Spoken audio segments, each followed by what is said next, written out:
Hello, boys and girls. I'm Father Michael Courey, and I would like to share with you some time in reading a Bible story and in prayer. And so I brought my friend, Foti the Prayer Bearer, and he's going to open up our lesson today with a little prayer. So let's listen to Foti and pray along with him. Our Father, who art in heaven, hallowed be thy name. Thy kingdom come, thy will be done, on earth as it is in heaven. Give us this day our daily bread, and forgive us our trespasses, as we forgive those who trespass against us. And lead us not into temptation, but deliver us from evil. Amen.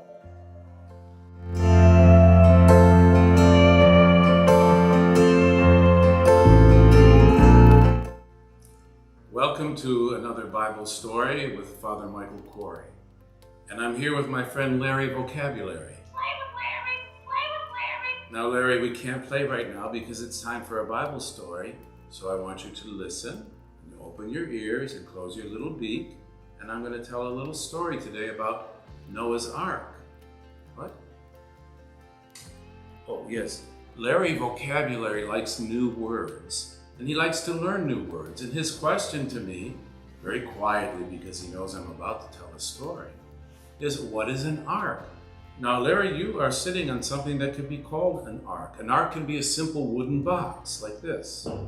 Or it can be a boat that's a container for something very special. We'll learn more about arks later when we learn about the 10 Commandments, that was a special box to hold the commandments of God and how we ought to behave and to treat one another. So let's hear today's Bible story about Noah and the ark. Our story, which is entitled The Wickedness of People Destroys the Earth, is from the Children's Bible Reader. People increased and spread around the earth. They did not care about God anymore. They became wicked and acted evil. Of all mankind, only a man named Noah was still honest. One day God told him, "The end of mankind has come, because the earth is full of their crimes. For this the other people will vanish, but I will save you. Build a big wooden ship, an ark." And Noah built the ark as God told him. Then God said to Noah, "Get into the ark together with your sons, your wife, and your sons' wives. Take into the ark one male and one female of each kind of animal, so that they also will survive." Noah did all that God commanded him. After 7 days came a rain so strong that the whole earth flooded. It rained continuously for 40 days and 40 nights. The water kept rising until every living creature on earth drowned. God, however, had not forgotten Noah's family and the animals in the ark. He stopped the rain and sent a wind upon the earth so that the waters began to recede. And Noah's ark came to rest on Mount Ararat. Noah waited for a few days and then opened a window and let a dove fly free. It came back the same evening carrying a fresh olive leaf in its mouth. Because of this, Noah knew that the water had gone down and that plants were growing again. Then God said to Noah, "You may leave the ark now. Let all the animals out, so that they will begin to multiply and spread all around the earth." Noah built an altar and offered a sacrifice to God. Then God said to Noah, "I wish to make a covenant with people. I promise that there will never be another flood that will destroy the earth. Look at the rainbow in the sky. This is the sign of my covenant. When you see it, you will understand and say, God is with us. And people once again spread around the earth. Our story is from Genesis chapters 6 through 9. And now, boys and girls, I would like to share with you 3 lessons that we can learn from the story of Noah and the ark.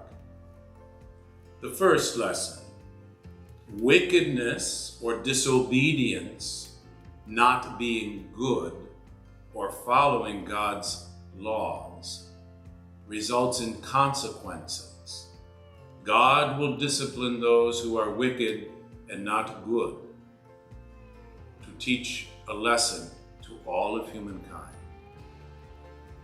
The second lesson that we can learn from this story of Noah and the ark is that righteousness, or being right with God, that is obeying God, being good like Noah, results in blessings from God. God saved Noah and his family and the animals from the flood. And the third lesson is that we should be like Noah. We should care for our family, we should care for our children, and care for the animals that live on the earth, and depend on human beings to make sure that the environment is clean and healthy, so that they may have fresh water and clean air and a safe place to live. God put human beings in charge of animals to care for them and tend for them the same way that he put Adam and Eve in charge of the Garden of Eden. And there are some signs that will always teach us that God is with us and he loves us. One sign is the rainbow. Whenever you see a rainbow, remember it means that God will never again destroy the entire planet Earth by a flood. It is a sign of peace with God. Another sign is that Noah sent out a dove to find out if plants were growing again and if the flood had begun to go down. And the dove came back with an olive twig in its beak. And so to this day, we use the olive branch and the dove as symbols of peace and reconciliation, not only between God and humankind, but between people as well. Now, when you were baptized in the Orthodox Church, your godparents took olive oil, the fruit of the olive tree, of olives that grow on the tree, are pressed and made into olive oil. And of course, we use olive oil in our food and in our cooking, but it is also a symbol and a sign of peace and reconciliation between human beings and God. And so the priests and your godparents anoint you, the baby, at the time of your baptism, with this oil as a sign of reconciliation with God, of being right with God, before we are immersed in the baptismal font of water.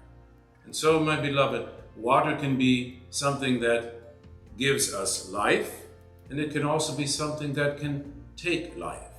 So let us remain good with God and righteous, so God will give us many good blessings. And that concludes our story today. So we're going to say goodbye for now. Goodbye. Goodbye. Goodbye.